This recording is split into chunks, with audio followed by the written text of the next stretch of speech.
It is summer. Because of the scorching sun, as the birds fly over my head, they are sweating.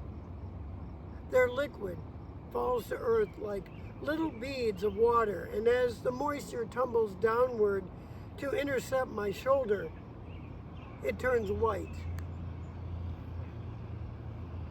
At least I think it's sweat. The air continues to be stagnant and humid, much like my wife's breath. But I know better, so I don't tell her. The burning sun continues to beat down upon me, and as I look to my left, I see a dog chasing a cat, and they are both walking.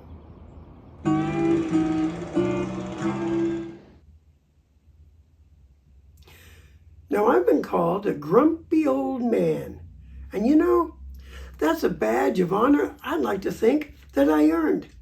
And here's why.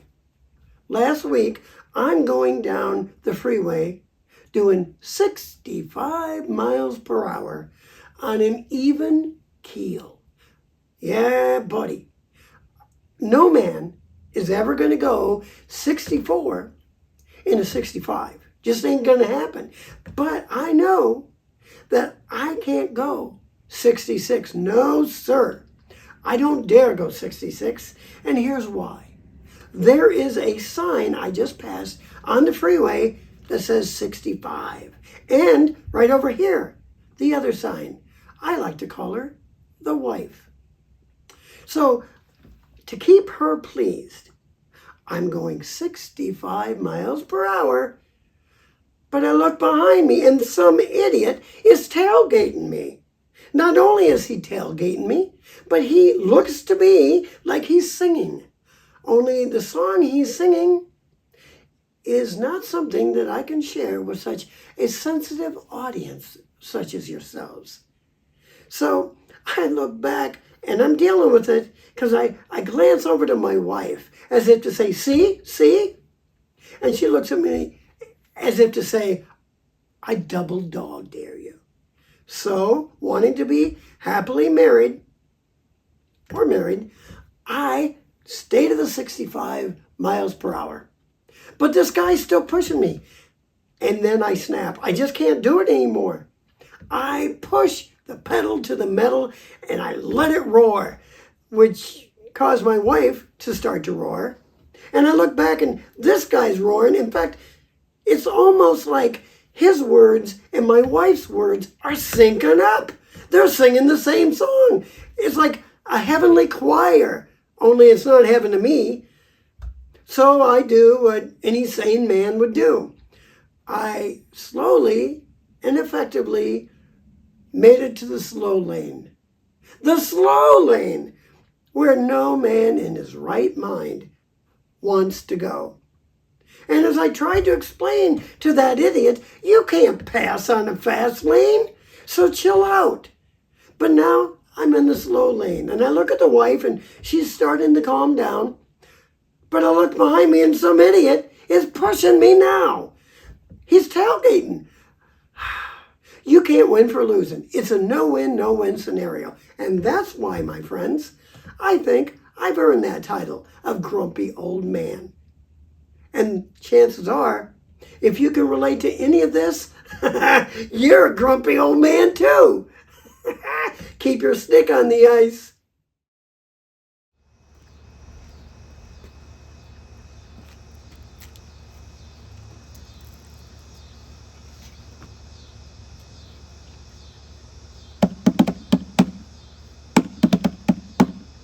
Well, good old Gilbert always had a plan.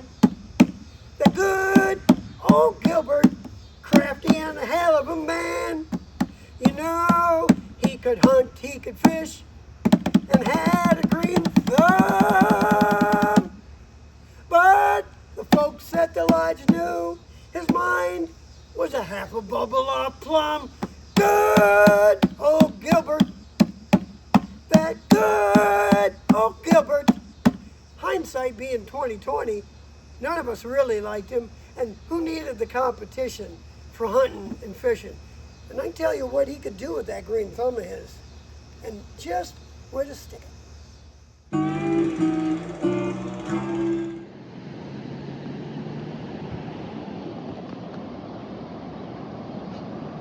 You know, I love fishing, but I don't think fishing loves me. Either I don't have the right bait, I might not even have any bait because I don't have any money. Well, that's about to change because my popsicle taught me this. Popsicle was my dad, and he taught me how to go fishing the old-fashioned way. Now, what we're actually doing is treasure hunting. Fishing is nice and calm and relaxing, and it ought to be. So I'm going to toss this bad boy out into the river, and we're going to see what kind of treasure we can come up with. Here goes. 1, 2, 3. Holy Toledo. I think I got a big one. Oh, man. Come on, baby. Treasure hunting never seems so good. What? Well, you can never have too much duct tape, I guess.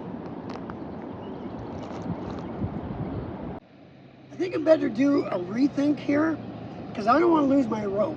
So I'm going to use the fisherman's secret weapon, duct tape. And we're going to horse that bad boy on there because the rope is starting to slip. And maybe I can toss it out there farther and get something even better. There. That's the ticket. That's like downtown now. All right.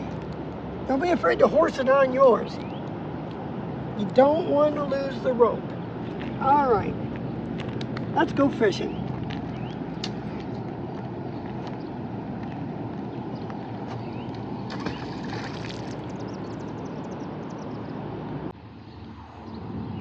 Holy mackerel. This one is, I know this is, wow. Oh, she's fighting me. She's fighting me. Man, holy mackerel. What can it be this time? Come on, baby, be a big fish. Huh, it's a mackerel. Well, now you know how you too can go trolling. You don't know what treasures you're going to find. You know, when I set out to go fishing, who knew I was going to catch fish? If the women don't find you handsome, they ought to find you handy.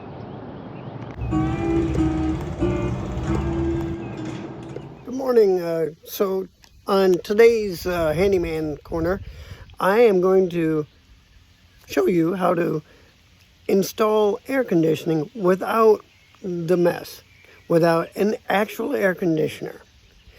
That's right, because I can. Now, having said that, first, number one, if you want to draw good air in, you need good air outside. So pick a beautiful day and then stand back and watch what happens. Today just happens to be a beautiful day. So as you're outside enjoying the good weather, you want to go ahead and pick up some of that good air and transport it to this here unit right here.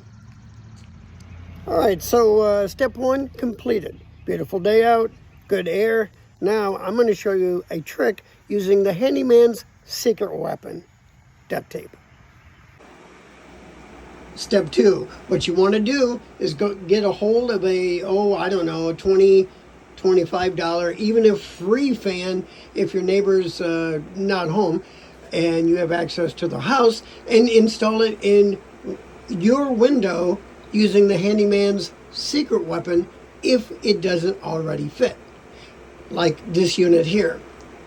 Then you draw the air from the outside into the inside, which is highly important on a good, beautiful day that it's cool outside but not cool inside. So you suck that air into the room, unlike Moose Thompson, who normally sucks the air outside of the room. So if you want to know how to do this, just follow these instructions. Step 1, beautiful day. Step 2, open the window. And step 3, install this here unit to the window frame. And then step 4, turn it on. It's that simple. Now I'm going to just sit here and enjoy the breeze, unlike something I do when I eat beans. But having said that, I do have to go do laundry. Why? Because my wife told me to. And ain't nobody happy unless mama's happy. On behalf of Ribeyespud and all the guys up at the lodge, keep your stick on the ice.